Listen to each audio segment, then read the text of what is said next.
मला नाही दिसत, म्हणजे मे बी नेटवर्कचा थोडा इश्यू असतो ना कधी कधी. हा आता दिसला. येस येस येस, स्वागत आहे तुमचं. समीरजी, तुम्ही ट्रॅव्हल करतात का? हा, मी कॅनडा सर, पुण्यात आलो होतो जरा. अच्छा अच्छा. करेक्ट, थोडं याच्यामध्ये काम आहे. इनारचा फायदा आहे ना, सोपं पडतं, जिथे कुठे असाल तिथे काम हो होतं. हो, खूप फायदा आहे. तब्येत कशी आहे? स्वागत आहे सर तुमचं. नागपूर काय म्हणतं? नागपूर बेस्ट आहे, उत्तम. सगळ्यात शांत ठिकाण आहे ते. नदी नाही, त्याच्यामुळे काही पूर येत नाही, आणि पावसाचा काही प्रॉब्लेम नाही. मी सर सांगायला हरकत नाही म्हणून सांगून टाकतो, मी प्रयत्न करतोय सर, आम्ही आमच्या लेवलवरनं, की एअर पोल्युशनच्या प्रॉब्लेममुळे सिक्युरिटी, लेडीजचे जे सिक्युरिटीचा इश्यू होतोय त्याच्यामुळे, आणि देशाच्या सिक्युरिटीच्या पॉइंट ऑफ व्ह्यू सुद्धा, आणि क्विक प्रोन झोन आहे, खूप अर्थक्वेक्स येत आहेत दिल्लीमध्ये, खूप प्रॉब्लेम होईल. आमचं युवकांचं मागणी आहे आमची, की दिल्ली राजधानी आपली नागपूरच्या जवळ आणावी. तुम्ही ऐकलंय सर की जुनी बातमी, असं मी जुनी मागणी असं पण ऐकलंय सर, तुमचं काय म्हणणं आहे नागपूरपर्यंत? नागपूर जेव्हा सिपेंट, नागपूर हे पहिल्यांदा महाराष्ट्र राज्यात नव्हतं. सिपेंट बेरार नावाचा भाग होता, आणि सिपेंट बेरार मध्ये वराड होतं, आणि मध्य प्रदेशचा काही भाग, असं करून सिपेंट बेरार होतं. त्या सिपेंट बेरारची राजधानी नागपूर होती. आणि नागपूरला कुठल्याही शेवटी बघा, अंतर जे मोजायचं असतं ते विथ सर्टन रेफरन्स मोजल्या जातं. नागपूरला रेफरन्स पॉइंट आहे. 0 mile of our country is at Nagpur. त्याच्यामुळे नागपूरला 0 माइल सिच्युएटेड आहे. आणि जर राहिला प्रश्न देशाची राजधानी करण्याचा, तर त्याच्या मागे खूप मोठं ऍडमिनिस्ट्रेटिव्ह सपोर्ट लागतो. आणि आज तो आता युवक म्हणून बरं, माझ्या लेवलचं बोलतोय मी सर, आमच्या काही सर्कलनी असं विचार केला, आणि जुनी मागणी हे पण कळलं नंतर आम्हाला. तो प्लॅटफॉर्म दोन आहे, पण एक जस्ट म्हणलं तुम्ही आहात तर 2 मिनिटं आहेत तर बोला. जे संसद म्हणा, किंवा त्याच्या बरोबर असणारे लागणारे सचिवालय, आणि एका देशाची राजधानी म्हटलं की तिथे एम्बसीज येतात, तर त्यासाठी लागणारं सर्व जे इन्फ्रास्ट्रक्चर आहे ते ऑलरेडी आता दिल्लीमध्ये अवेलेबल आहे. राहिला प्रश्न संरक्षणाच्या दृष्टीने, तर आता बऱ्याचशा देशांजवळ इंटरकॉन्टिनेंटल बॅलिस्टिक मिसाईल्स ICBM आहे. त्याच्यामुळे कोणतंही देश किंवा कुठलंही राज्य, देश, शहर हे सगळं कुठे ना कुठे मिसाईलच्या रेंज मध्ये आहेच. आजकाल ऍक्च्युली कोरोना मिसाईलच डेंजर झालंय, सगळं जग बंद पडलं मिसाईलनी कोरोनाच्या, त्याच्यामुळे वेगळाच जे मिसाईल करू शकत नाही ना, ते सूक्ष्म जीवानी करून दाखवलं. सूक्ष्म जीवानी करून दाखवलं. तर मी सगळं, तुम्ही इमेज तर पाहिलीच, आम्ही खूप उत्साही आहोत तुमच्याकडनं शिकण्यासाठी, कारण तुमचं खूप बॅकग्राऊंड. मी विद्यार्थी आहे बाबा, मी काय शिकवणार, तुम्ही सगळेजण छान अनुभव, आत्मनिर्भर बद्दल आपल्याला खूप चांगलं मार्गदर्शन मिळेल. येस येस, प्रयत्न करू. आय एम अ स्टुडंट, आणि जे काय मला वाचण्यात आलं ते मी शेअर करतो आपल्याबरोबर, नॉट मोर दॅन. आपण किती वेळ सुरू करू अंदाज? 1-2 मिनिटांमध्ये. चालेल, मी थोडा 1-2 फोन कॉल्स घेऊन घेतो तोपर्यंत. Yes sir, yes sir, yes sir. Hake साहेब आलेत, जॉईन झालेत का? दिसत नाहीयेत ऍक्च्युली. हाय पवन, नमस्ते. नाही, राकेश सर अजून नाही जॉईन झाले असतील, मे बी दुसऱ्या डिव्हाइसच्या नावाने असतील तर बघावं लागेल तुम्हाला फिजिकली. राकेश सर जर ऑनलाईन असतील तर प्लीज आपला व्हिडिओ ऑन करावा.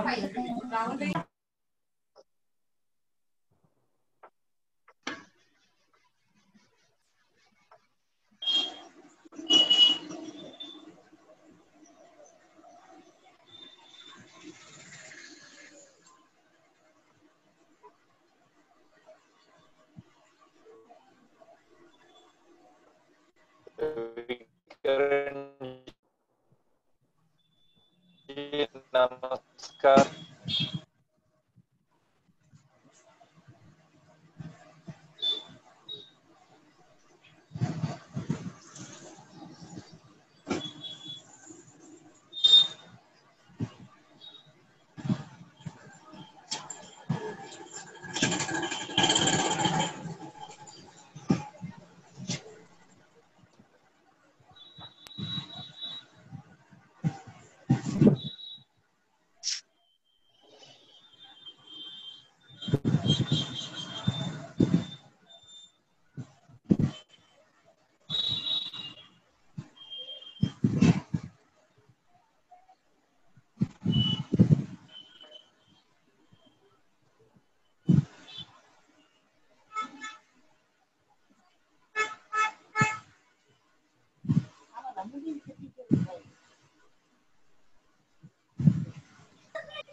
दादाजी नमस्ते, आपका फोटो दिख रहा है, वीडियो नहीं दिख रहा है.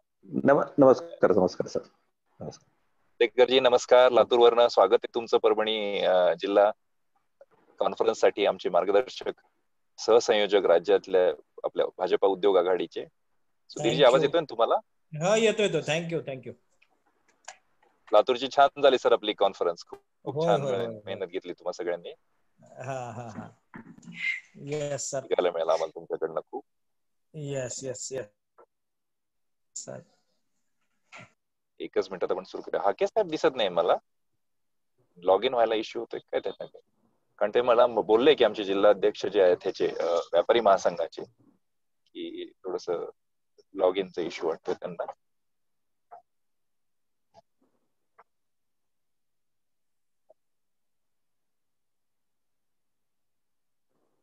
सचिन आहेत का? गणेश काजळे मला दिसत नाहीत.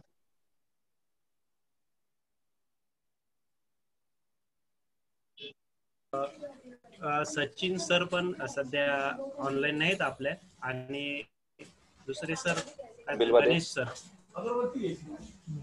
सर. काजळे गणेश नाही. सुरू करायला हरकत नाही मला वाटतं आता. बरोबर आहे दुतेकर साहेब? सुधीरजी वेलकम कॉमेंट करून सुरुवात करूया. आपण आज वेळ काढून जॉईन झालाय तर सुरू करायला हरकत नाही. 10 मिनिटं झाले कारण आता. हो चालेल. येस. हॅलो. मी ओळख करून देतो. सुधीर दुत्तेकर, भरपूर सामाजिक काम केलेले वर्षानुवर्ष आता लातूरमध्ये उद्योग आहेत आणि आता सहसंयोजक आहेत राज्य कमिटीचे. आणि उद्योग पण आहेत त्यांचे लातूरमध्ये. मॅन्युफॅक्चरिंग पण आहे आणि आय थिंक ट्रेडिंग पण आहे. Sudhirji, so over to you Sudhirji. Welcoming comments. नंतर मी इंट्रोड्यूस करतो मग स्पीकरला. थँक्यू. मी सुधीर दुत्तेकर फ्रॉम लातूर. आज ह्या आत्मनिर्भर अभियानासाठी आपण सर्वजण या ठिकाणी उपस्थित झालात त्याबद्दल भारतीय जनता पार्टी उद्योग आघाडीच्या वतीने मी सर्व मान्यवरांचे आभार व्यक्त करतो. आज वक्ते म्हणून जे मिलिंद आहेत तर त्यांचं या ठिकाणी मी आभार व्यक्त करतो. आणि या ठिकाणी मान्य समीरजींना विनंती करतो की जे वक्ते आले त्यांचा परिचय त्यांनी करून द्यावा.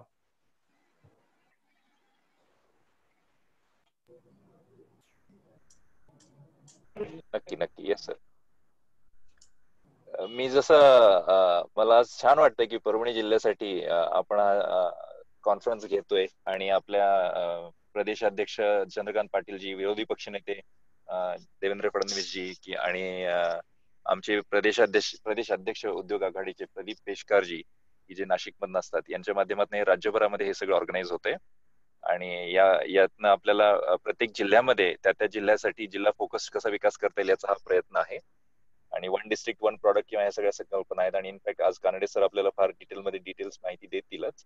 आणि मला खूप आनंद आहे की आज परभणी जिल्हा व्यापारी महासंघ आणि भाजपा मिळून हे कार्यक्रम आज आपण करतोय. त्या माध्यमातून जिल्ह्यामध्ये काय काय करता येईल हे सगळं आपल्याला इथून पुढे प्लॅन करून घडवून आणायचं आहे. त्यामुळे जिल्हा व्यापारी महासंघाचं जे सगळं राज्यभरातले जिल्ह्यातले जे व्यापारी आहेत सगळे कनेक्टेड आहेत.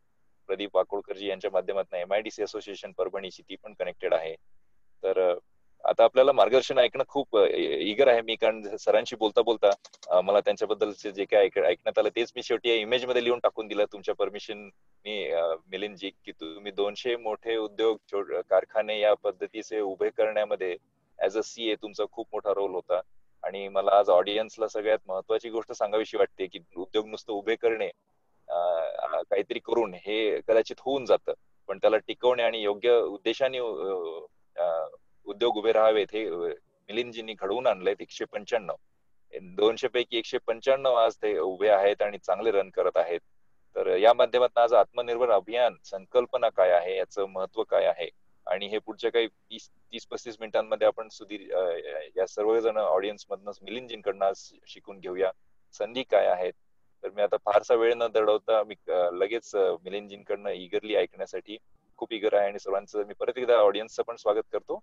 आणि मिलिंदजींच्या आपण लेक्चर साठी आता त्यांना मी इन्व्हाइट करतो. त्यांचं संपल्यानंतर आपण प्रश्न उत्तर पण ठेवणार आहोत, एक छोटंसं सेक्शन, ते खूप चांगलं राहील. सो मिलिंदजी 30-35 मिनिटं मी खूप इगर आहोत तुमचं ऐकण्यासाठी. Over to you मिलिंदजी. नमस्कार.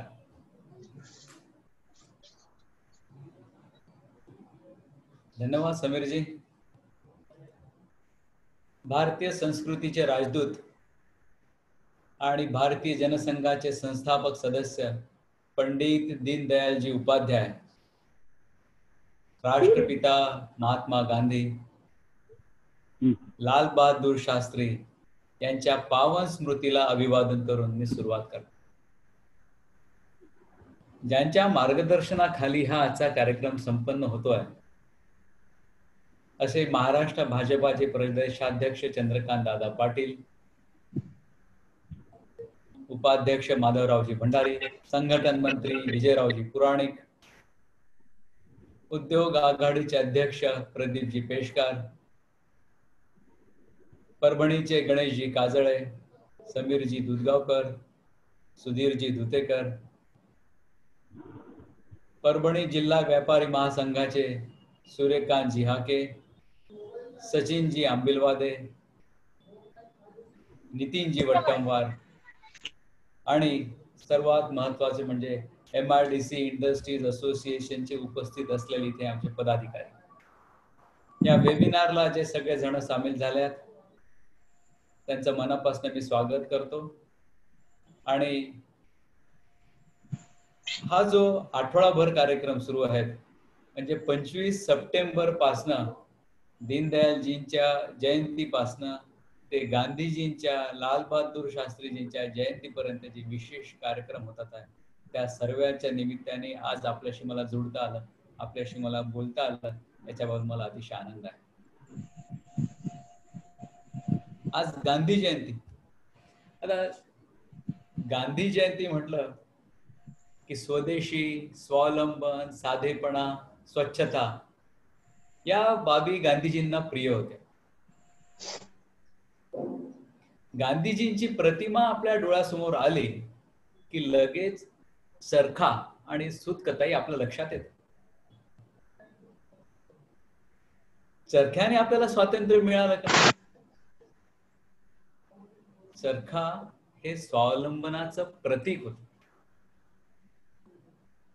1940च्या दशकामध्ये पारतंत्र्य, बेरोजगारी, सामाजिक असंतोष इत्यादींचा सामना करण्यासाठी आणि भारतीय उद्योगाला बढावा मिळण्यासाठी महात्मा गांधीजींनी चरखा आणि सूतकताईची योजना केली. सूतकताईमुळे त्यावेळेसच्या नागरिकांमध्ये असलेला असंतोष, त्यांच्यामधलेली अशांतता याला ते वाट करून देऊ शकत. सूतकताई केल्यामुळे आपल्याकडे तेव्हा टेक्सटाईल इंडस्ट्री खूप बूमिंग होती. पण इंग्रजांच्या काळामध्ये आपण पारतंत्र्यात असल्यामुळे आपल्या टेक्सटाईल मिल्सला सप्रेस करण्यासाठी, कमी करण्यासाठी त्यांनी मँचेस्टरवरनं कापड एक्सपोर्ट करून आपल्या देशात ते डंप करायला लागले. आणि आपला जो रोजगार विमुख प्रदेश होता तो त्याच्यामुळे त्याला कमीपणा यायला लागला होता. तिथे उद्योगाकडनं मागणी कमी व्हायला लागली. म्हणून महात्मा गांधीजींनी सूतकताई, मग त्याच्याप्रमाणे spinning, texturising, processing, weaving, dyeing, printing अशा फॅब्रिक मेकिंगच्या भारतीय उद्योगाला बढावा मिळावा म्हणून त्या अशांत समयी आपल्याला चरखा आणि सूतकताई या मार्गावर नेले. 1940 मध्ये, 1940च्या दशकात. सध्या काय सुरू आहे 2020 मध्ये? सध्या आपल्या देशात करोना आणि चीन पाकिस्तानच्या उपद्रवामुळे संकटकालीन परिस्थिती आहे. अशा खडतर परिस्थितीतनं मार्ग काढण्यासाठी भारताच्या पंतप्रधानांनी माननीय मोदीजींनी आत्मनिर्भर भारत ही संकल्पना आपल्या समोर मांडली आहे. भारताच्या चहूबाजूंनी चारही सीमांवर अशांतता आहे. उत्तरेकडे चीन, पूर्वेकडे बांगलादेशात येणारे शरणार्थी, दक्षिणेकडे श्रीलंकेतून तामिळ बांधवांना डिवचले जाणे आणि पश्चिमेकडे पूर्वापार आपला शत्रू असलेला पाकिस्तान. आपण वेबिनारला जमलेले सर्व मंडळी उद्योजक आहात, व्यापारी आहात, काही सेवा पुरवठादार आहेत. आपण सर्व जाणताच आपण काही कच्चा माल घेतो, तो प्रोसेस करतो आणि पॅक करून विकतो. म्हणजे कच्च्या मालाचं महत्व अतिशय वादातीत आहे. जो कच्चा माल आपण आयात करतो किंवा वापरतो तो जर अशांत क्षेत्रात येणार असेल, टर्ब्युलन्स मध्ये एरियामध्ये येत असेल तर त्याची किंमत वाढते. आज आपल्या आजूबाजूला सर्वत्र टर्ब्युलन्स आहे, सर्वत्र अशांतता आहे. मग अशांतता आहे तर त्यावेळेस काय करायचं? त्यावेळेस आपण स्टेबल राहायचं, आपलं स्टेचर, आपलं पोस्चर मेंटेन करायचं आणि आपल्यामध्ये काय आहे त्याचा वापर करायचा. हा वापर म्हणजे साध्या शब्दात हा आपला स्वतःचा वापर करणे म्हणजे आत्मनिर्भरता. आत्मनिर्भर भारत म्हणजे self sufficient India. Self sufficient India. आता समीरजी बरोबर असल्यामुळे ना मला थोडं इंग्रजीचा मोह जास्ती होतोय. बऱ्याचदा कसं होतं की काही संकल्पना मांडत असताना इंग्लिश शब्द अतिशय समर्पक असतात. अतिशय छोट्यातल्या छोट्या शब्दात ते जास्तीत जास्त इन्फॉर्मेशन बाहेर प्रोपोगेट करतात. इंग्लिशच वापरतात आणि ते मॅक्झिमम टेक्निकल ग्रॅज्युएट्स आहेत. टेक्निकल ग्रॅज्युएट्स आहेत, इंजिनिअरिंग क्वालिफिकेशनचे. हा, we have to maximize use of our own resources and minimize dependence on others. We have to maximize our own resources and minimize dependence on others. At the same time, आत्मनिर्भरता म्हणजे अल्पसंतुष्टता नाही. आत्मनिर्भरता म्हणजे import बंद आणि एक्सपोर्टला उत्तेजन असं नाही. आयात आणि निर्यात याचा समतोल साधावा लागेल.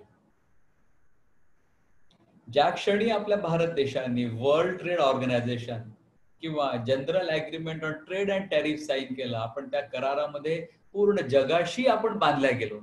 त्याच्यामुळे आपली अर्थव्यवस्था काय एकट्याची अर्थव्यवस्था नाही राहिली. आपण जागतिक अर्थव्यवस्थेचा भाग झालो.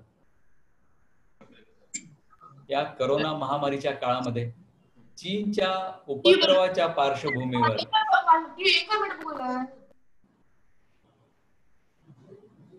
विनंती आहे की कृपया please I earnestly request our host to mute the mics of other persons please. Rahul ji सबको म्यूट कर दिया. हो, स्पीकर को अनम्यूट करना पडेगा. मिलिंद जी तुम्हाला एक क्लिक करावं लागेल एखाद्या वेळेस अनम्यूट वर. तुमच्या इथे ऑप्शन येईल. सगळ्यांना म्यूट केलं बाकीच्यांना. थँक्यू. I am sorry. या करोनाच्या महामारीच्या काळामध्ये चीनच्या उपद्रवाच्या पार्श्वभूमीवर भारत सरकारला भारताच्या नागरिकांचे स्वास्थ्य आणि संरक्षण याच्यावर भर देणं आवश्यक होतं. स्वास्थ्य आणि संरक्षण सायमल्टेनियसली, कॉन्करंटली. स्वास्थ्य आणि संरक्षणवर भर देणं आवश्यक आहे तर त्यासाठी खर्च करावा लागणार. योजना राबवाव्या लागतील, सामाजिक योजना राबवाव्या लागतील, संरक्षण साहित्य खरेदी करावं लागेल. मग ते खर्च तर करायचा, तर त्याला लागणारा पैसा उभारायचा कसा? सर्व सोंग आणता येतात, पण पैशाचं सोंग आणणं कठीण आहे. त्यासाठी पैसाच उभारावा लागेल. भारत सरकारजवळ हे करण्यासाठी 3 पर्याय उपलब्ध होते. पहिला पर्याय आंतरराष्ट्रीय बाजारात कर्ज घेणे, दुसरा पर्याय नोटा छापणे, तिसरा पर्याय महसुली उत्पन्न वाढविणे. आंतरराष्ट्रीय बाजारात कर्ज घ्यायचा जर विचार केला, कोरोनाचं संकट हे जागतिक होतं. कोरोनाच्या विषाणूंनी पूर्ण जगभर विळखा घातलेला आहे. अशा टर्ब्युलन्सच्या टाइम मध्ये, टेस्टिंग टाइम्स मध्ये रेट ऑफ इंटरेस्ट ज्या जागतिक लेंडर्स आहेत ते सुद्धा कर्जाचा दर वाढवतात. त्याच्यामुळे आंतरराष्ट्रीय बाजारात कर्ज घेणं महाग झालेलं आहे. कोरोनाच्या आधीपासून भारतीय अर्थव्यवस्था मंदावलेली आहे. साहजिकच जो भारत सरकारचा ताळेबंद असतो, बॅलन्स शीट, पण सगळेजण कॉमर्सवाले आहेत, कमर्शियल बॅकग्राऊंडचे आहेत, आपल्या केंद्र सरकारची बॅलन्स शीट सुद्धा वीक होती. मग त्यावेळेस साहजिकच आंतरराष्ट्रीय समुदायाकडनं कर्ज घेणं हा काही पर्याय कामाचा नव्हता. दुसरा पर्याय, केंद्र सरकार सार्वभौम आहे, सॉव्हरेन आहे. रिझर्व्ह बँकेच्या द्वारे आपण नोटा छापू शकत, पण नोटा छापल्या, नोटा जास्ती चलनात आल्या की त्याने इन्फ्लेशन वाढतं, महागाई वाढतं, वस्तूंच्या किमती वाढतात. जेव्हा केव्हा वस्तूंच्या किमती वाढतात त्यावेळेस आपल्या समाजामधला सर्वात शेवटचा जो घटक असतो, जे दीनदलित दुबळे लोक असतात, त्यांना या महागाईचा सर्वात जास्त कठीण परिस्थिती सामना करावा लागतो. त्याच्यामुळे हा पर्याय वापरणे स्वीकार्यार्ह नव्हतं. नोटा छापू शकत नाही, आंतरराष्ट्रीय बाजारातनं कर्ज घेऊ शकत नाही, मग उरतं काय? तिसरा पर्याय, महसुली उत्पन्न वाढवणे. केंद्र सरकारकडे महसूल इनडायरेक्ट टॅक्सेस आणि डायरेक्ट टॅक्सेसच्या स्वरूपात प्राप्त होत. महसुली उत्पन्न वाढवणे हा एक शाश्वत पर्याय. डायरेक्ट टॅक्सेस म्हणजे income tax collection, indirect taxes म्हणजे मॅन्युफॅक्चरिंग, सर्व्हिस प्रोव्हिजन, याच्यावरचा जो जीएसटी आपण सेंट्रल गव्हर्नमेंटला पे करतो, स्टेट गव्हर्नमेंटला मिळतो, त्याचं कलेक्शन. हा जर महसुली उत्पन्न बरोबर येत राहिला तर स्वास्थ्यावरचा खर्च आणि संरक्षणावरचा खर्च या दोन्हीची पूर्तता होऊ शकते. म्हणून केंद्र सरकारने महसुली उत्पन्न वाढवायचा निर्णय घेतला. आता महसुली उत्पन्न प्राप्त कुठनं होणार? महसुली उत्पन्न प्राप्त होईल उद्योगातून आणि पुन्हा महसुली उत्पन्न केंद्र सरकारला प्राप्त होईल उद्योगातून, व्यापारातून आणि सेवा क्षेत्राकडून. मग आता या क्षेत्रासाठी काही करायचं, त्या दृष्टीने हे स्टिम्युलस पॅकेज आलं, आत्मनिर्भर भारत आलं. म्हणून केंद्र सरकारला हे आत्मनिर्भरचं पॅकेज आणावं लागलं. मी अर्थशास्त्राचा विद्यार्थी असल्याने आत्मनिर्भर भारत ही संकल्पना अर्थशास्त्राच्या दृष्टीने आपल्या समोर मांडण्याचा प्रयत्न करतो. आत्मनिर्भर भारत ही संकल्पना 5 बाबींवर आधारित आहे, 5 स्तंभांवर आधारित आहे. स्तंभ, पिलर्स. आत्मनिर्भर भारतचे 5 महत्वाचे स्तंभ, महत्वाचे पिलर्स आहे. Economy, infrastructure, system, vibrant demography आणि डिमांड. भारतीय अर्थव्यवस्था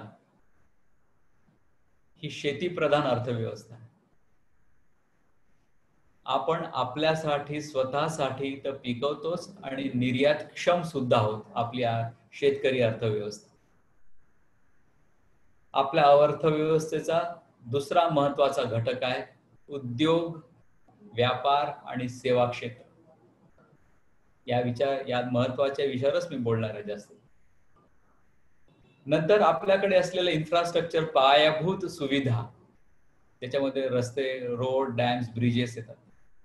इन्फ्रास्ट्रक्चर आपला जो तयार आहे, आपल्याकडे उद्योग, व्यापार, सेवा क्षेत्रासाठी लागणाऱ्या सिस्टीम्स, म्हणजे उदाहरणार्थ banking system, insurance system, taxation systems, education system, training systems, या सगळ्या systems, all these systems are in place. आपली demography, which is termed as a vibrant demography, which consists of more number of youths. युवक आहेत, youth आहेत आपल्या देशात. हे youth, हे युवक, हे सगळ्यात महत्वाचे जनरेटर्स आहेत. They are the torch bearers of our society. आणि सर्वात महत्वाचं म्हणजे डिमांड. 130 कोटी भारतीयांची ही जी मार्केट आहे, हे सगळ्यात मोठं क्षेत्र आहे, सगळ्यात मोठी डिमांड आहे. त्याच्यामुळे मित्रांनो, आपल्याजवळ तर सर्वच आहे. आपण स्वतःचे पूर्ण इकोसिस्टीम आहोत. आपली अर्थव्यवस्था ही पूर्ण स्वावलंबित अर्थव्यवस्था आहे. आपण स्वतःसाठी स्वतःनी चालविलेली अर्थव्यवस्था आहे. We did not depend on any other people. म्हणून केंद्र सरकारने स्वास्थ्य आणि संरक्षणासाठी जो शाश्वत मार्ग अवलंबला, तो महसूल उत्पन्न वाढवण्याचा, जो की उत्पादन वाढविणे, सेवा क्षेत्राला उत्तेजन देणे, यामुळेच होऊ शकतो. उत्पादन तर वाढवायचं आहे, तर ते कुठून वाढेल? उत्पादन करणारे विविध घटक आहेत. त्याच्यापैकी मी 2 क्लासिफाय करण्याच्या दृष्टीने 2 महत्वाचे घटक. एक large scale industries, big corporates, आणि दुसरे छोटे लघु उद्योजक. जे मोठे कॉर्पोरेट्स असतात, त्यांच्याजवळ ओव्हर द पिरियड गंगाजळी तयार असते, रिझर्व्ह तयार असतात. आणि अशा वेळेस जेव्हा अडचणीचा सामना करत असतो, त्रासदायक सिच्युएशन असते, अशांत क्षेत्रात टर्ब्युलन्स मधनं जात असतो, तेव्हा त्यांचे हे रिझर्व्ह कामात येतात आणि ते स्वतःच्या स्वबळावर उभे राहू शकतात आणि व्यापार उदीम करू शकतात, उद्योग करू शकतात, उद्योग चालू ठेवू शकतात. आमचा लघु उद्योग, जो छोटा उद्योजक आहे, ज्याचा हातावर पोट आहे, त्याच्याजवळ असे ऍडिशनल रिसोर्सेस किंवा रिझर्व्हच नसतात. त्याच्यामुळे त्याला हात देणं, त्याचं हँड होल्डिंग करणं, त्याला सहकार्य करणं, त्याला मदत करणं, हे सरकारचे सगळ्यात महत्वाचं कार्य ठरतं. हे लक्षात घ्या, जे बिग कॉर्पोरेट्स असतात, त्यांची रिसोर्सेस मोठे असतात, त्याच्यामुळे त्यांना सरकारी सपोर्टची फारशी गरज नाही. पण जे माझ्यासारखे छोटे लघु उद्योजक असतात, त्यांना सरकारच्या पाठिंब्याची, हँड होल्डिंगची, सहकार्याची अतिशय गरज असते. जे लघु उद्योजक आहे, micro, small and medium enterprises, ते आपल्या भारत देशामध्ये 40% लोकसंख्येला, 40% ह्युमन रिसोर्सेसला काम देतात.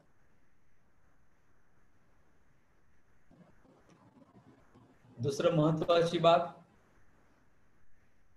बिग कॉर्पोरेट्स जेव्हा इन्व्हेस्टमेंट करतात, त्यांची जर 1 कोटी रुपयाची इन्व्हेस्टमेंट असेल, 1 कोटी रुपयाची इन्व्हेस्टमेंट, तर ते ऍव्हरेज ते एम्प्लॉय 1 ह्युमन रिसोर्स, म्हणजे रेशो 1:1 आहे.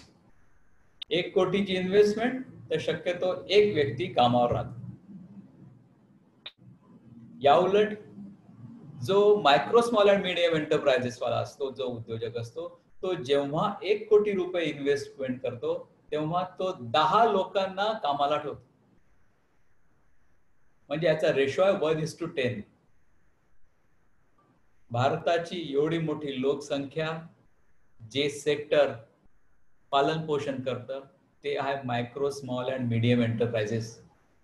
तुमच्या आमच्यासारखे जे लघु उद्योजक आहेत, तेच या इतक्या लोकांचे पोशिंदे आहेत. त्याच्यामुळे केंद्र सरकारने लघु उद्योगाला सर्वात जास्त बढावा, सर्वात जास्त सहकार्य दिला. म्हणून जे पॅकेज आलं ते पॅकेज मध्ये मायक्रो, स्मॉल अँड मीडियम एंटरप्राइजेसला फोकस ठेवला, केंद्रीभूत ठेवला. स्पेशल इकॉनॉमिक पॅकेज जे कॉम्प्रिहेन्सिव्ह पॅकेज आहे 20.97 लाख crores ऑफ रुपीज, 20,97,000 कोटी, which is equivalent to 10% of our Indian GDP. भारताचं जे सकल राष्ट्रीय उत्पन्न आहे त्याच्या हे 10% आहे. सरकारला का बरं हे करावं लागलं हे लक्षात घ्या. सरकार जेव्हा खर्च करते किंवा पैसा ओतते तेव्हा नागरिकांना काम मिळतं आणि सरकारकडे कर रूपाने तो पैसा वापस येतो. तो वापस आलेला पैसा सरकार नागरिकांच्या स्वास्थ्य आणि संरक्षणासाठी वापर करू शकतो. एका कामात दुसरं काम निर्माण होतं आणि अर्थव्यवस्थेला गती प्राप्त होते. कोरोनाच्या उद्रेकाच्या आधीपासून आपली अर्थव्यवस्था मंदावलेली होती. कोरोना पश्चात ती मोडकळीसच आली. त्यामुळे अर्थव्यवस्थेला उत्तेजन देण्यासाठी हे एक स्टिम्युलस पॅकेज आहे. हे स्टिम्युलस अतिशय आवश्यक होतं. आपण म्हणू शकतो a ball has been set rolling. त्याच्यामुळे हे जे पॅकेज आलं स्टिम्युलस पॅकेज, उत्तेजना देणारं, कोणाला उत्तेजना देणारं तर लघु उद्योगांना उत्तेजना देणारं हे पॅकेज आलं की ज्याद्वारे लघु उद्योजक, कामगार, मध्यमवर्गीय उद्योजक आणि असं पूर्ण सर्वसमावेशक लोक ज्यांना याची आवश्यकता होती त्यांच्यासाठी हे पॅकेज आलं, उत्तेजनार्थ पॅकेज आलं. या धीट आणि धडाकेबाज निर्णयामुळे सर्व क्षेत्रात प्रगती होऊन भारत स्वयंपूर्ण निश्चितच होईल. Now it's a time we have to be vocal for our local products. Vocal for our local products and make them global. काय असतं आपल्याला बऱ्याचदा स्थानिक उत्पादनांबाबत माहिती नसते. आपल्या दृष्टीने स्थानिक उत्पादन हे दुय्यम दर्जाचं असतं. इम्पोर्टेड वस्तू वापरण्याकडे आपला कल जास्ती असतो आणि आपल्या संस्कारात म्हणा किंवा आपल्या अपब्रिंगिंग नुसार आपलं काय शिकवलं जातं, बाबा आपली जेवढी चादर आहे तेवढीच पाहून पाय पसरावे, जेवढं आवाक्यात आहे तेवढंच आपण करावं, आपण प्रसिद्धी परान्मुख राहावं, आपण जास्ती बोलू नये, आपल्या उत्पादनाबाबत जास्ती बोलू नये, आपलं उत्पादनच बोलेल. अशा सगळ्या प्रकारच्या हॅमरिंग पायी आपल्यावर असं असतं की आपण आपल्या प्रॉडक्टचं, आपल्या उत्पादनाचं आपण 4 लोकांना माहितीच सांगत नाही. त्यामुळे स्थानिक उत्पादनांची माहितीच नसते. त्यामुळे स्थानिक उत्पादनासाठी आपल्याला व्होकल फॉर लोकल सगळ्यात होणं आवश्यक आहे. म्हणून केंद्र सरकारने उद्योजकांसाठी पॅकेजेस आणले. पॅकेजची का आवश्यकता होती, उत्तेजनाची का आवश्यकता होती? कारण की उद्योग, व्यापार आणि सेवा क्षेत्र कोरोनाने त्याच्या लॉकडाऊन पिरियडमुळे आपलं कंबरडं मोडलं होतं, थांबलं होतं. मग थांबलेल्या अर्थव्यवस्थेला गती द्यायची, थांबलेल्या उद्योगांना चालना देण्यासाठी खेळतं भांडवल पुरवणं, वर्किंग कॅपिटल पुरवण्यासाठी केंद्र सरकारने 2 प्रकारच्या योजना आणल्या. एक ज्या बॉरोवर्स अकाउंट स्टँडर्ड आहे, दुसरी ज्या बॉरोवर्स अकाउंट सब स्टँडर्ड आहे किंवा एनपीए झालं. 3 लाख कोटीचं collateral free automatic loans for business including SME also. खेळतं भांडवल घेणं म्हणजे कच्च्या मालाच्या खरेदीसाठी, बिझनेस सुरू करण्यासाठी मग emergency line to credit to business देण्यात आली. यामध्ये काय ते द्यायचं कसं, खेळतं भांडवल पुरवायचं कसं, खेळतं भांडवल पुरवायचं कसं, तर 29 फेब्रुवारीचा जो आउटस्टँडिंग बॅलन्स असेल त्याच्या 20% 7.85% पर ॲनमनी रेट ऑफ इंटरेस्टनी आपल्याला लघु उद्योजकांना finance additional dose of finance देण्यात आला.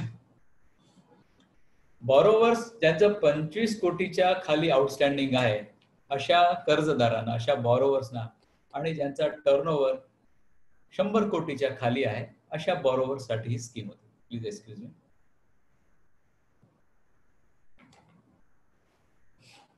या लोन्सचं टेन्युअर होतं 4 वर्ष. त्यापैकी या 4 वर्षामध्ये 48 महिन्यामध्ये पहिले 12 महिने moratorium, that you need not repay the principal amount, only interest have to be served during this period. हे खेळतं भांडवल वर्किंग कॅपिटल गव्हर्नमेंटने दिलं. कारण की टर्म लोन जर घ्यायचं असेल तर कुठली तरी वस्तू खरेदी करावं लागते, नीड बेस्ड फायनान्स असतो, त्याच्यामुळे गव्हर्नमेंटला टर्म लोन देता येत नव्हतं. जर वर्किंग कॅपिटल देतो म्हटलं तर आपल्या प्रत्येकाला मॅक्झिमम परमिसिबल बँकिंग फायनान्स नुसार MPBF नुसार ऑलरेडी फायनान्स आहे. प्रत्येकाच्या उद्योगाच्या क्षमतेनुसार already we have availed highest possible amount. म्हणून भारत सरकारला हा मार्ग काढावा लागला आणि ही जी नवीन ऍडिशनल फॅसिलिटी आहे याचा 100% क्रेडिट गॅरंटी कव्हर आहे. ऍडिशनल सिक्युरिटी द्यायची गरज नाही.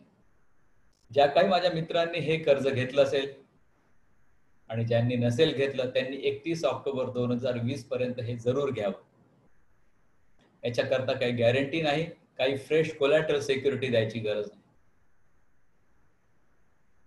असं आढळून आलंय की ज्या काही लोकांनी हे अशा प्रकारचं कर्ज घेतलं त्यांनी काय केलं, जे हाय इंटरेस्ट बेअरिंग त्यांचे टर्म लोन्स होते ते टर्म लोन्स या योजनेतनं जे पैसे मिळाले ते रिपेमेंट करण्यासाठी वापरून टाकले.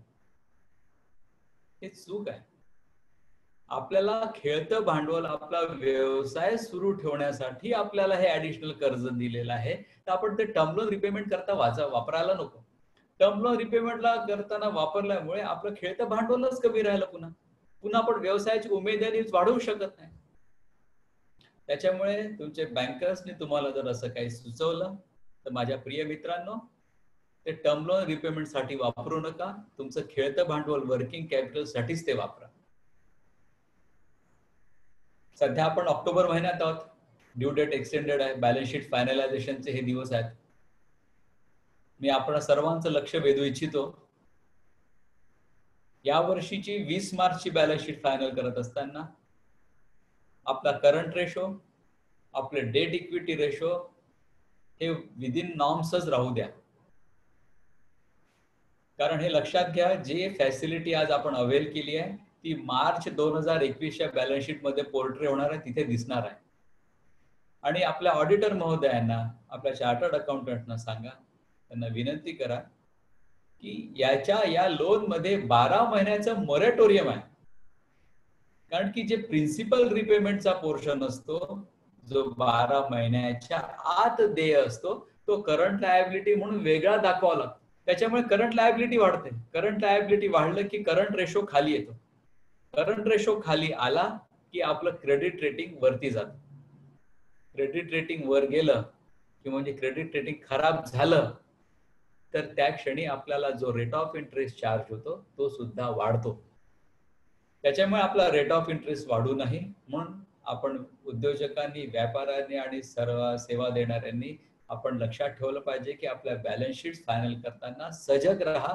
आपल्या चार्टर्ड अकाउंटंट साहेबांना विनंती करा आणि त्यांना हे समजून सांगा की हे मोरॅटोरियम आहे 12 महिन्याचं दिलेलं, तर कृपया याची सेपरेट प्रोव्हिजन करू नका.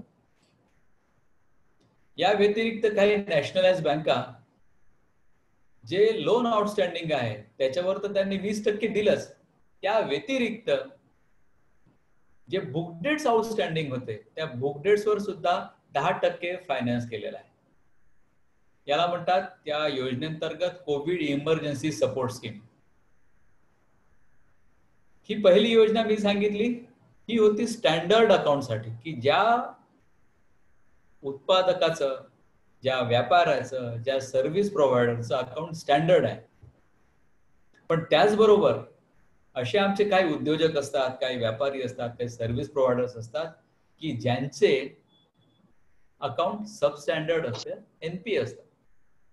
अकाउंट जरी सबस्टँडर्ड असलं तरी तो उद्योजक उत्पादन करतोय, तो व्यापारी व्यापार उदीम करतोय, तो सर्व्हिस प्रोव्हायडर सेवा देतोय. म्हणजे तो व्यापारी, उद्योजक, सर्व्हिस प्रोव्हायडर टॅक्स भरतोय, म्हणजे सरकारला महसूल देतो आहे. तर जर सरकारला महसूल देत असेल तर सरकारला त्याच्याविषयी काळजी करणं आवश्यक आहे. जरी त्याचं अकाउंट सबस्टँडर्ड असेल तर अशा सबस्टँडर्ड अकाउंट असणाऱ्या उद्योगासाठी सरकारने 20,000 कोटी रुपयाचं subordinate debt for stressed MSME अशी स्कीम आणली आहे. या स्कीमद्वारे ज्यांचं अकाउंट सबस्टँडर्ड असेल, ज्या उद्योगाचं अकाउंट, जर उद्योग प्रोप्रायटरी कन्सर्न असेल, जर उद्योग पार्टनरशिप फर्म असेल, जर उद्योग प्रायव्हेट लिमिटेड कंपनीच्या अंतर्गत रजिस्टर्ड असेल, तर प्रोप्रायटरी असेल, कन्सर्न असेल तर त्या उद्योगाच्या मालकाला, पार्टनरशिप फर्म असेल तर त्या पार्टनर्सना, जर कंपनी असेल, प्रायव्हेट कंपनी असेल तर त्याच्या प्रमोटर डायरेक्टर्सना वैयक्तिकरित्या त्यांच्या वैयक्तिक अकाउंटवर कर्ज दिला जाईल या 20,000 कोटी सबऑर्डिनेट डेट स्कीमच्या अंतर्गत, सो दॅट ते वैयक्तिक मिळालेले पैसे त्यांनी उद्योगात, व्यापारात, उद्यमात आणि सेवा क्षेत्रात घालावे आणि व्यापार चालू ठेवावा. या योजनेद्वारे ते वैयक्तिक कर्ज मिळणार आहे. ते वैयक्तिक कर्ज त्यांनी त्याच्या व्यवसायासाठी वापरावं आणि त्याच्यामुळे त्याची इक्विटी पोझिशन सुधारेल, त्याचा डेट इक्विटी रेशो जो आहे तो त्याच्या सुधारणा होईल आणि त्याला भविष्यात कमी रेट ऑफ इंटरेस्ट द्यावा लागेल. या ज्या सर्व योजना आहेत त्या पर्टिक्युलर कोरोनाचा काळ, चीनचा आक्रस्ताळेपणा, या सर्व गोष्टी ध्यानात ठेवून लॉंग टर्म पर्स्पेक्टिव्हच्या दृष्टीने दिलेल्या आहेत. मित्रांनो, 1990 सालात किंवा त्या दशकापासून एक स्मॉल स्केल इंडस्ट्री ऍक्ट होता, SSI, स्मॉल स्केल इंडस्ट्रीज. हा शब्द आपल्या सतत कानावर पडायचे. नंतर micro small and medium enterprises act आला. आता तुमच्या मनात लक्षात येत असेल की आपल्याला काय फरक पडला. जेव्हा जो कायदा SSI होता तो फक्त उद्योजकांना लागू होता. नंतर micro small and medium enterprises development act आला, तो सुद्धा उद्योजकांनाच लागू होता. कारण की त्याच्यात जी व्याख्या होती, जी डेफिनेशन होती, त्या definition was centred around investment in plant and machinery. केंद्र सरकारने या व्याख्येतच बदल केला. त्यांनी त्या व्याख्येत काय आणलं आता? Investment in plant and machinery as well as turnover of the unit, आणि त्याचबरोबर इंडस्ट्री, ट्रेड, सर्व्हिस प्रोव्हायडर्स हे सगळे सुद्धा घटक त्याच्यात सामील झाले. उद्योजक, व्यापारी आणि सेवा पुरवणारे, सर्व्हिस प्रोव्हायडर्स, हे सगळे राष्ट्रासाठी निर्माण करणारे लोक आहेत. त्याच्यामुळे या डेफिनेशनद्वारे हा एवढा मोठा घटक त्याच्यामध्ये कव्हर झाला. MSMEचा जो फायनान्स केला जातो बँकेकडनं त्याला प्रायोरिटी सेक्टर लेंडिंग म्हणतात. प्रायोरिटी सेक्टर लेंडिंग असलं की त्याचा रेट ऑफ इंटरेस्ट कमी होतो. आपण सगळे उद्योजक जाणता की आपण जेव्हा लोन घ्यायला जातो तेव्हा बँक तर म्हणते प्रायमरी सिक्युरिटी तर आहेच आहे, कोलॅटरल क्या देंगे बताओ. ऍडिशनल सिक्युरिटी काय देणार हा सगळ्यात मोठा धोशा असतो आपल्या मागे. हे ऍडिशनल कोलॅटरल सिक्युरिटीचं भूत उतरवण्यासाठी या डेफिनेशन मध्ये जी व्याख्येमध्ये बदल झाला, CGTSME जी स्कीम असते त्याच्यामध्ये आता हे मॅक्झिमम MSME आता कव्हर होऊ शकते. म्हणून ही डेफिनेशन व्याख्याच बदलवून टाकली केंद्र सरकारने की त्याद्वारे या MSME मध्ये हे सगळे लोक आले. त्यांना अवेलेबिलिटी ऑफ फंड जास्ती झाली, सँक्शनिंग बँकांसाठी हे सोपं झालं, कोलॅटरल सिक्युरिटीचा प्रश्न यांनी काही अंशी कमी झाला.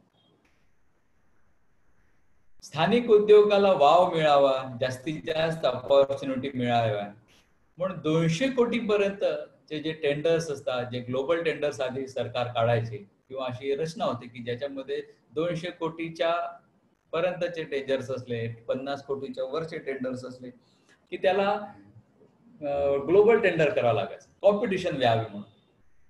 पण आता भारत सरकारने 200 कोटी पर्यंतचे ग्लोबल टेंडर्स डिसअलाउ केले.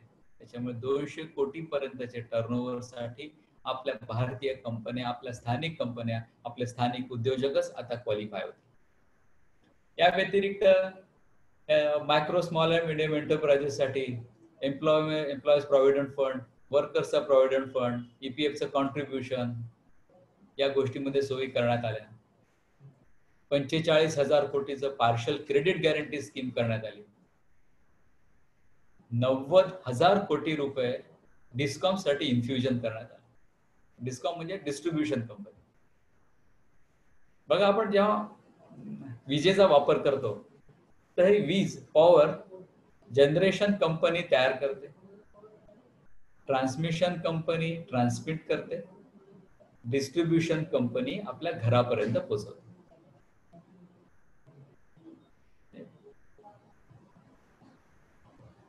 Power generation company, power transmission company, power distribution company, अशा रीतीने पॉवरचा फ्लो होतो. पण पैशाचा फ्लो कसा होतो? डिस्ट्रीब्युशन कंपनी, नंतर ट्रान्समिशन कंपनी आणि त्यानंतर जनरेशन कंपनी. उद्योजकांना जे काम मिळतं ते नॉर्मली या जनरेशन कंपनी आणि ट्रान्समिशन कंपन्यांकडनं मिळतं. पण या दोन्ही कंपन्यांकडे पैसाच उरत नाही, कारण की डिस्ट्रीब्युशन कंपनीकडनं पैसा येत नाही. उद्योजकांची मोठी कठीण परिस्थिती असते. काम तर होऊन जातं पण पैसेच मिळत नाही. तर आता हे पैसे जर उद्योजकाच्या पदरात टाकायचे आहे तर जनरेशन कंपनीला आणि ट्रान्समिशन कंपनीला पैसे देऊन उपयोग नाही. त्या डिस्ट्रीब्युशन कंपनीला पैसे द्यायचे with certain parameter, certain criterias, आणि मग त्या डिस्ट्रीब्युशन कंपनीने ट्रान्समिशनला द्यायचे, मग ट्रान्समिशनने जनरेशनला द्यायचे. त्याद्वारे आपल्या उद्योजकांना, व्यापाऱ्यांना आणि सर्व्हिस प्रोव्हायडर्सना रेग्युलरली आता पैसे मिळायची व्यवस्था करून देण्यात आली. आपले जे कॉन्ट्रॅक्टर्स आहेत, काम करणारे आहेत, साईटवर काम करणारे कॉन्ट्रॅक्टर्स, त्यांच्याकडनं EMDच्या स्वरूपात, सिक्युरिटी डिपॉझिटच्या स्वरूपात विविध प्रकारे बँक गॅरंटीज घेतल्या जातात. या कोरोनाच्या काळामध्ये जर ज्यांचं जे काम झालं असेल त्या प्रपोर्शनेट बँक गॅरंटी रिलीज करण्यासाठी सुद्धा सांगण्यात आलं. सिव्हिल कन्स्ट्रक्शन हा मोठा एरिया आहे. त्याच्यात काम करणारे आणि त्याच्यामुळे रोजगार मिळणारा बराच वर्ग आहे. पण रेरा कायद्यांतर्गत काय होतं, एक पर्टिक्युलर टाइम फ्रेम देण्यात येते. त्या टाइम फ्रेम मध्ये तो प्रोजेक्ट पूर्ण झालाच पाहिजे, otherwise that promoter developer was saddled with number of penalties. म्हणून या कोरोनाच्या काळामध्ये ज्यांच्या कम्प्लिशन डेट्स होत्या रिअल इस्टेट प्रोजेक्टच्या, त्या ऑटोमॅटिकली पुढे सरकवण्यात आल्या.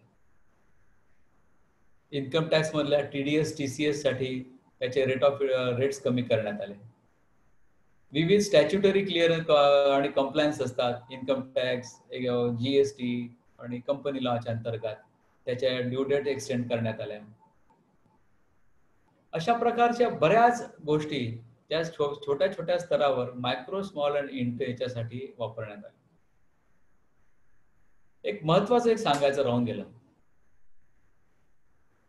जे छोटे उद्योजक असतात. खूपच छान सांगितलं. फक्त तुम्ही छान बोलावं माझी इच्छाच आहे, पण मी जसं SMS मध्ये लिहिलं होतं सर, परभणी जिल्हा उद्योग क्षेत्राच्या बाबतीमध्ये, योजना वापरण्याच्या बाबतीमध्ये सगळ्यात शेवटचा जिल्हा झालेला आहे महाराष्ट्रामधला. सो तुम्ही खूप छान सांगताय. मला असं इच्छा आहे की तुम्ही सर्वजण जे ऐकतायत सर, तुम्ही खूप सुंदर माहिती देताय, त्यामुळे खूप फायदा होईल सर. येस. सो 5 मिनिटात मी त्याच्यावर कसं करता येईल परभणीसाठी. Yes sir, thank you. बरेचसे आपले लघु उद्योजक असतात, त्यांचं प्रॉडक्ट खूप चांगलं असतं, प्रॉफिट अर्निंग असतं, पण त्यांचा डेट इक्विटी रेशो ऍडव्हर्स असतो. त्यांच्याकडे द्यायला सिक्युरिटी नसते, कोलॅटरल सिक्युरिटी कमी असते. त्याच्यामुळे बँकांचं कर्ज द्यायची इच्छा जरी असली तरी बँका त्यांना कर्ज देऊ शकत. त्यावेळेस या MSME साठी, म्हणजे या छोट्या उद्योजकांसाठी गव्हर्नमेंटने 50,000 कोटीचं एक इन्फ्युजन तयार करायचं ठरवलंय, फंड ऑफ फंड्स, की ज्याच्याद्वारे या फंड ऑफ फंड मध्ये जे चांगले उद्योजक असतील, की ज्यांचं प्रॉडक्ट चांगलं आहे, प्रॉफिटेबल आहे, but they are reached up to certain constraining level, त्या उद्योजकांनी SME एक्सचेंजवर आपली कंपनी, आपला उद्योग लिस्ट करावा आणि त्याच्याकरता फंडिंग घ्यावं.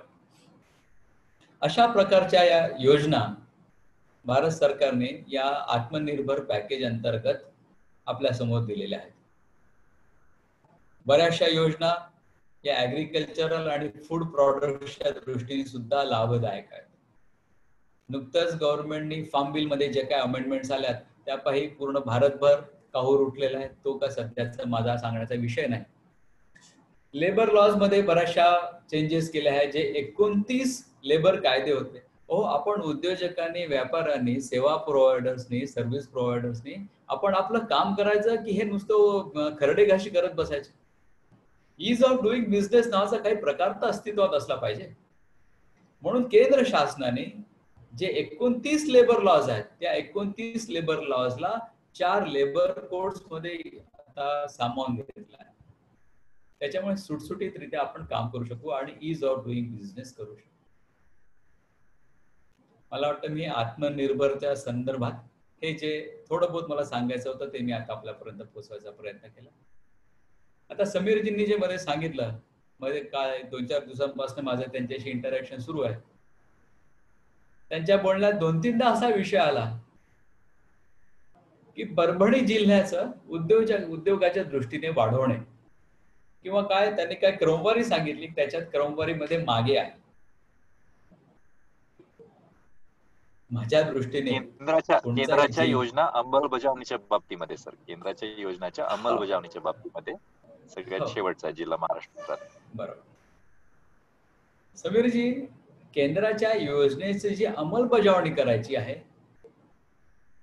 ती अंमलबजावणी करण्यासाठी जी शासकीय यंत्रणा आहे त्यांचं काम आहे. जर आपली शासकीय यंत्रणा काही कारणाने काम करत नसेल तर तिला जागवावं लागेल. ते जागवण्यासाठी आपल्या आदरणीय माननीय आमदार खासदार यांचा जरूर आपण पाठपुरावा करू आणि त्या योजना राबवण्यासाठी योग्य ते प्रयत्न करूया. आज आपण इथे सगळे उद्योजक, व्यापारी आणि सर्व्हिस प्रोव्हायडर जमलो आहोत. आपण तर आपल्या पद्धतीने काम करतोच आहोत, चांगलंच करतो आहे. या परभणी जिल्ह्याचं जे काही कलेक्शन आहे, जे काही महसूल इथनं गोळा होतो तो तुमच्यामुळे होतो आहे. तुम्ही काम करताच आहात चांगलं. काय असतं, एखाद्या जिल्ह्याचं नाव होतं की या जिल्ह्यात अमुक अमुक गोष्टी होतात आहे. मी वराडात आलो, विदर्भातचा आहे. आमच्या वराडातली माती खूप चांगली आहे. नागपूरला संत्र उत्तम होतात. आमच्याकडे कापूस भरपूर होतो. काळी माती आहे, चांगली माती आहे, पाणी ठीकठाक आहे. तसंच परभणी जिल्ह्यात आहे. मोर ऑर लेस परभणीची माती ही शेतमालासाठी, शेतीसाठी सर्वात उत्तम माती आहे.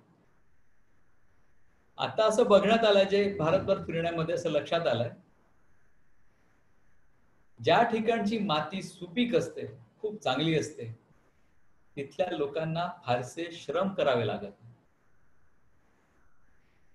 ज्या क्षणी फारसे श्रम करावे लागत नाही, तिथल्या लोकांचं स्वाभाविकरित्या, हॅलो, हा सर, ऐकू येतं. येस सर, ऐकू येत आहे. माझ्याकडे स्क्रीन तर त्या ठिकाणच्या लोकांचे स्वाभाविकरित्या श्रम परिश्रम करायची तयारी कमी असते. कोणताही जिल्हा असा मागासलेला किंवा असा नसतो. प्रत्येक जिल्ह्यामध्ये आपल्या सृष्टीने काही ना काही वरदान दिलेलंच आहे.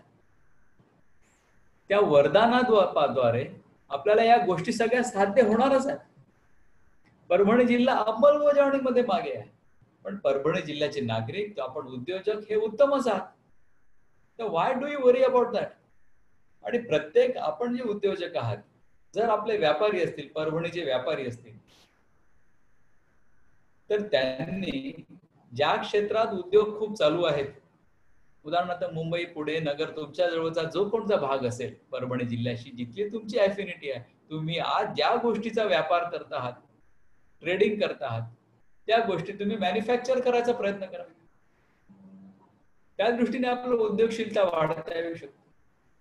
तर एकतर तुम्ही स्वतः तयार करा किंवा कोलॅबरेशन करा, कोणाबरोबर भागीदारी करा, कोणाचं काम घ्या. अशा पद्धतीने आपल्याला वाढता येईल. तर माझ्या दृष्टीने मी तर परभणीत आलेलो आहे. परभणी, जालना, नगर या भागात मी गेलो. आता मध्यंतरीच्या काळात विमान बंद असताना गाडीनेच मुंबईला जावं लागायचं रस्त्याच्या मार्गे. तर त्याद्वारे मी फिरलोय बरंच आपल्या भागात. मला तर सगळीकडे सुजलाम सुफलाम दिसलं हा की. तर माझ्यातर्फे आत्मनिर्भर बाबत हे एवढं आहे. तुम्हाला काही प्रश्न असतील, I would like to answer them to the best of my knowledge and belief. मी प्रयत्न करतो जरूर सांगायचा. गणेश काजळी जी आहात का तुम्ही? Yes sir, thank you so much Milind sir. Ganeshji Kajale साहेब आहेत का जिल्हाध्यक्ष? सर तुम्ही खूप सुंदर सांगितलं. मी शॉर्ट मध्ये फक्त रिवाइज करतो. आत्मनिर्भर भारत मध्ये आरबीआयच्या माध्यमातून काही मदत आहे. पुन्हा ऍग्री आणि अलाइड सेक्टर्सचा बेनिफिट कसा होईल, शेती आणि शेती आधारित गोष्टींचा, याच्याबद्दल काही मदत आहे. MSME साठी काही मदत सरकारने दिली 21 लाख करोड जे बोलतो. मायग्रंट वर्कर्स साठी, हाऊसिंग साठी, सोशल सेक्टर साठी, सिव्हिल एव्हिएशन साठी, डिफेन्स साठी, असं वेगवेगळ्या सेक्टर साठीचे मदत पॅकेज असलेले तुम्ही खूप सुंदर सांगितलं सर. मला फारसं बोलायची गरज नाही राहिली. कोणाचे काही प्रश्न असतील काजळे साहेब तुम्ही आहात तर प्लीज मॉडरेट करा क्वेश्चन आन्सर्स, नाहीतर आपण पुढे जाऊ शकू आभार प्रदर्शनाकडे. कोणाचे काही प्रश्न असतील तर अनम्यूट करा स्वतःला. राहुल जैन तुम्ही आहात ना, आय थिंक मॉनिटर करताय. कोणाचे काही प्रश्न असतील तर अनम्यूट करा स्वतःला आणि प्लीज प्रश्न विचारू शकाल क्विकली काही मिनिटांसाठी. आपण कॉन्फरन्स संपूया.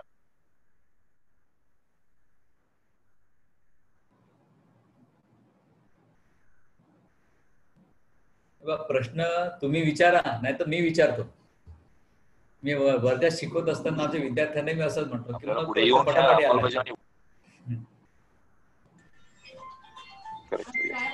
हॅलो सर, नाव सांगा आणि बोला. नाव सांगा आणि बोला. ऍक्च्युली मी राहुल बोलतोय सर. समीर सर, कोणी चॅट बॉक्स मध्ये टाकलेलं आहे ते मी तुम्हाला सांगतोय. हो please sir. Yes sir. Food industry साठी आत्मनिर्भर मध्ये काय स्कीम आहे, पंकज सरांनी विचारलेलं आहे. पुन्हा विचारता का? काय म्हटलं? फूड इंडस्ट्रीसाठी काय स्कीम आहे? आत्मनिर्भर मध्ये काय स्कीम आहेत बुवा असं सांग. बघा, फूड हा थ्रस्ट सेक्टर आहे. मायक्रो फूड काय FPA जे आहे, MSSI त्या दृष्टीने ज्या फूड इंडस्ट्रीज आहेत त्यांना लायसन्सिंगची आवश्यकता आहे. त्या लायसन्स साठी सरकारतर्फे क्लस्टर योजना राबवण्यात येणार आहे. जे फूड इंडस्ट्रीज आहेत, जे छोटे छोटे मायक्रो फूड इंडस्ट्रीज MFI म्हणतात, त्या MFIs ना क्लस्टर फॉर्म मध्ये त्यांनी यावं. ते क्लस्टर तयार करण्यासाठी मदत मिळेल.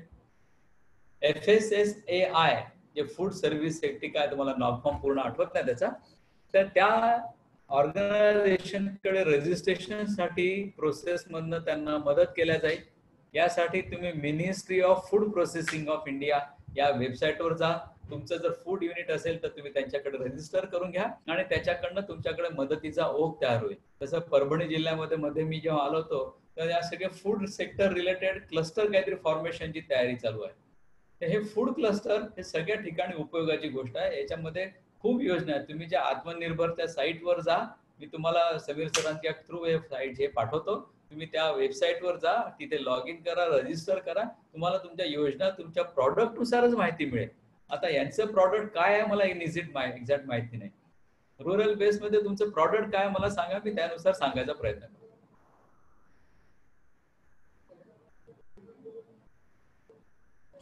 सर, चॅट बॉक्स मध्ये एक क्वेश्चन आहे श्याम कडनं. Various government schemes under state and central for new MSME units, त्याबद्दल त्यांना माहिती हवी आहे.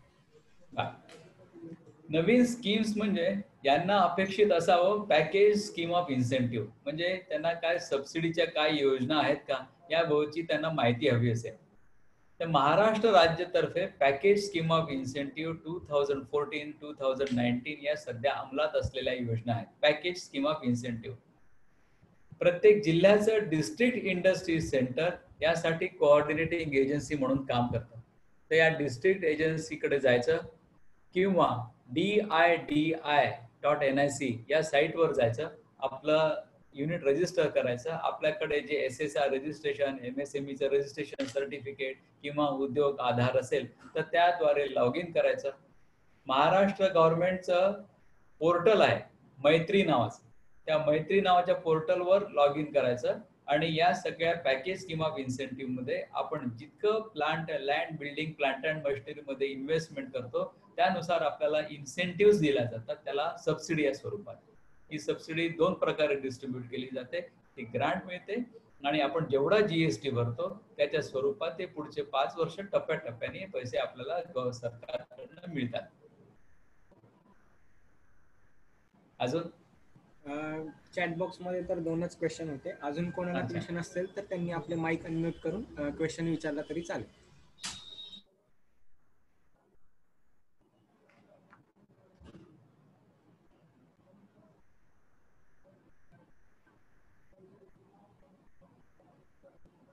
हाके साहेब, तुमचा हात वर आहे, तुम्हाला प्रश्न विचारायचा आहे का? प्लीज विचारा. किंवा डागा साहेबांचंही काहीतरी दिसतंय, अनम्यूट करा आणि विचारायला लागेल प्रश्न तुम्हाला. डागा साहेब किंवा हाके साहेब.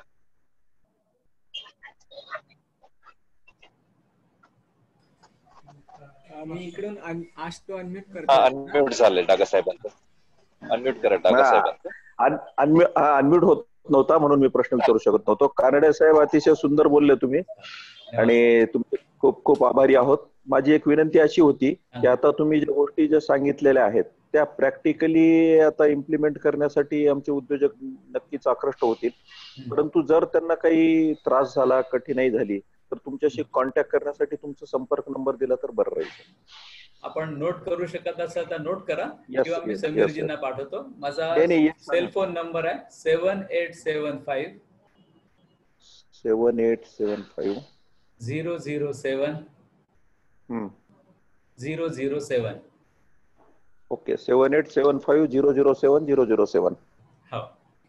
हो, जेम्स बॉन्ड सारखे स्मार्ट आहेत सर तुम्ही. James bond, double James bond.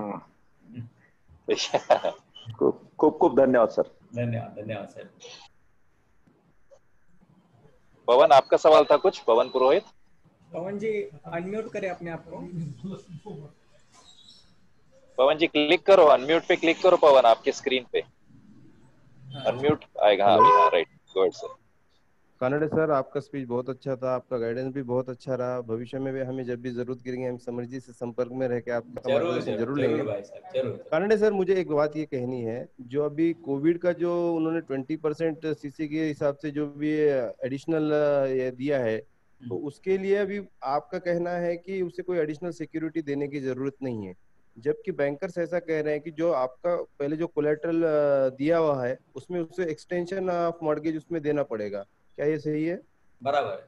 इसमें आपको मैं क्या क्या मेरे शब्द क्या थे, स्कीम क्या है, आपको एडिशनल नहीं देना है, एक्स्ट्रा नहीं देना है, लेकिन आपका यदि मॉर्गेज पहले 100 रुपए के लिए था उसको 120 रुपए के लिए एक्सटेंड करना है.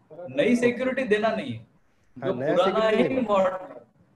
पुरानी ही जो सिक्योरिटी है उसको एक्सटेंड कराना है. 100 रुपए दिया है तो उसको 120 रुपए के लिए एक्सटेंशन करना है. आपको स्टैंप ड्यूटी भी लगेगी, वो 20 रुपए के लिए लगेगी.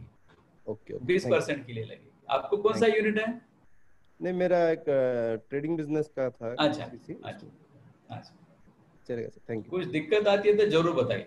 कौन सी भी बैंक, कौन सी नेशनल बैंक आपको तकलीफ देती है, कुछ काम नहीं हो पा रहे, कौन से सरकारी विभाग की तरफ से आपको दिक्कतें आ रही है, तो आप जरूर हमें कांटेक्ट करें. समीर जी को बताइए, वो जरूर उसमें से रास्ता निकालेंगे. सर, ऐसे दिक्कत वाला काम गवर्नमेंट ने रखा ही नहीं है. मैं अपनी तरफ से गवर्नमेंट के लिए उसके थैंक्स भी करूंगा, क्योंकि जो भी सीएमडी है उन सीएमडी ने जितने भी अकाउंट होल्डर्स है उनका ऐसे ही वेब लाइव लेके उन्होंने उनके भी खुद के कॉन्टेक्ट नंबर दिए. मेरा यूको बैंक में अकाउंट है, एसबीआई वालों ने भी लिया, यूको बैंक वालों ने भी लिया, यूनियन बैंक ने भी लिया है. इसके लिए गवर्नमेंट का बहुत बहुत धन्यवाद. भाई जी, यही सोच है, यही हम चाहते हैं, ईज ऑफ डूइंग बिजनेस. आपको याद होगा 10 साल पहले इन बैंकर साहब लोगों की तरफ अपने को जाना पड़ता था. भाई हम उद्योजक है, हमारा घरदार सब मॉर्गेज है. जिस घर में रहते, जिस छप्पर के नीचे सोते हैं, वो भी हमारा नहीं है, वो मॉर्गेज है बैंक के तरफ. हमारी सांस चलते रहते, उस वक्त अपना बैच का मीटर तो कंटिन्यूस चालू है. अरे तो भाई ये लोगों ने, हम सरकार के लिए, हम ये सोसाइटी के लिए कमाते हैं. We are the bread earners of society, और हमें कुछ अच्छा नहीं मिले ऐसा कैसा होगा? ये लोग, ये शासन के लोग जो कर निर्धारण करते हैं, income tax, sales tax, excise, ये लोगों को फ्रेंडली बनाना चाहिए. उन लोगों को हमने ये पॉलिसी ला के फ्रेंडली बनाया है. ये अपने को अप्रोच करेंगे, हमें उनके पास जाने की जरूरत नहीं. हमने यदि कोई गलत काम नहीं किया है तो अपने को कोई मायकालाल तकलीफ नहीं देगा. जिसने काम खराब किया होगा, गलत काम किया होगा, उसकी बात अलग है. लेकिन हम यदि सीधे रास्ते से चलने वाले व्यापारी होंगे तो उसका सम्मान करना ही पड़ेगा.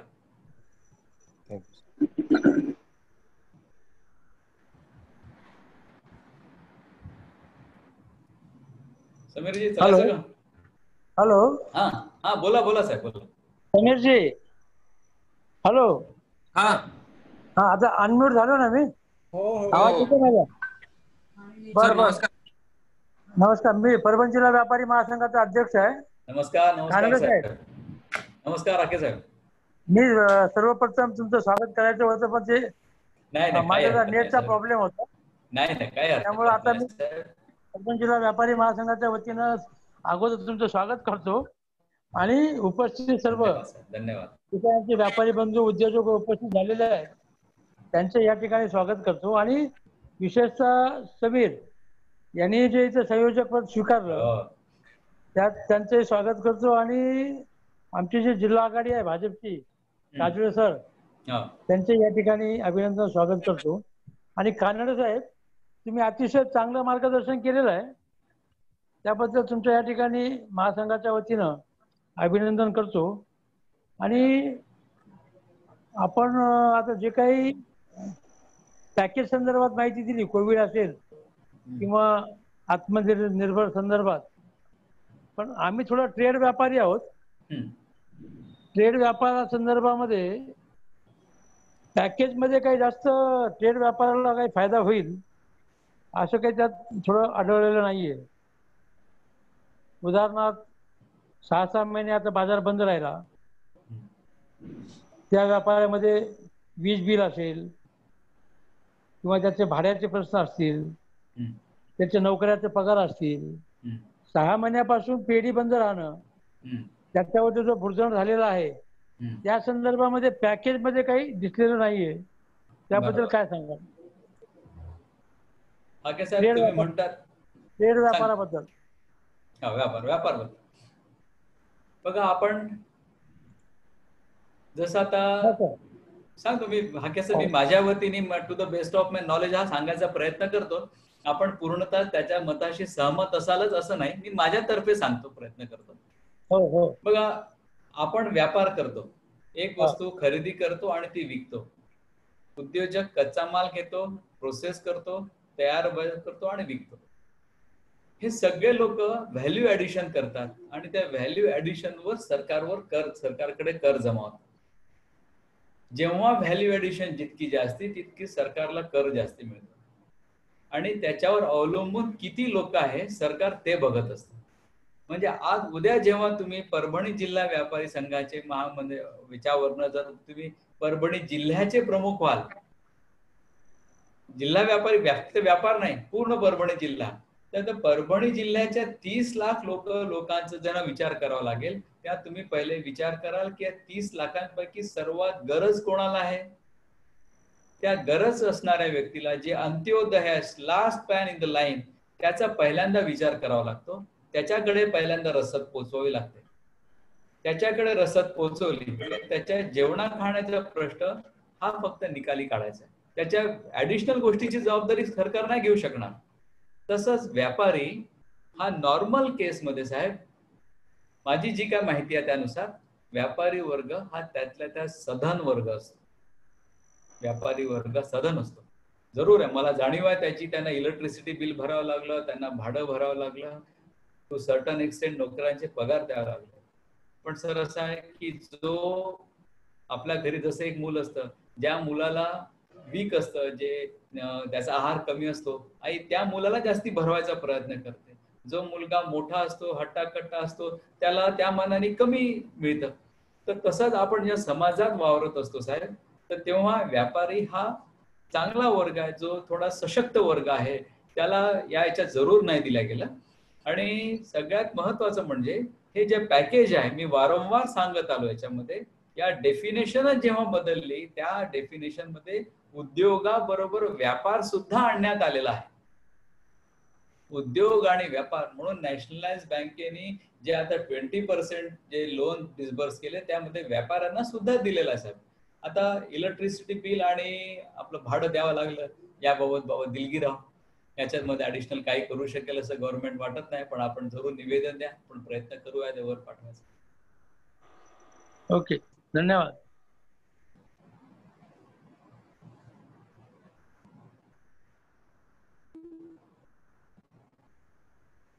समीरजी निघायचं का? मला 5:30 ला दुसरी सभा आहे. Sachin Ambilwadeji please can you vote of thanks कराल? अंबिलवादेजी आहेत का?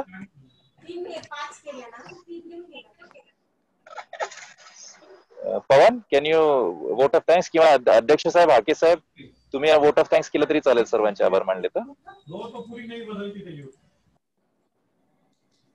पवन Purohit, go ahead please, vote of thanks करिए. Thank you so much for everyone's time. या पवन.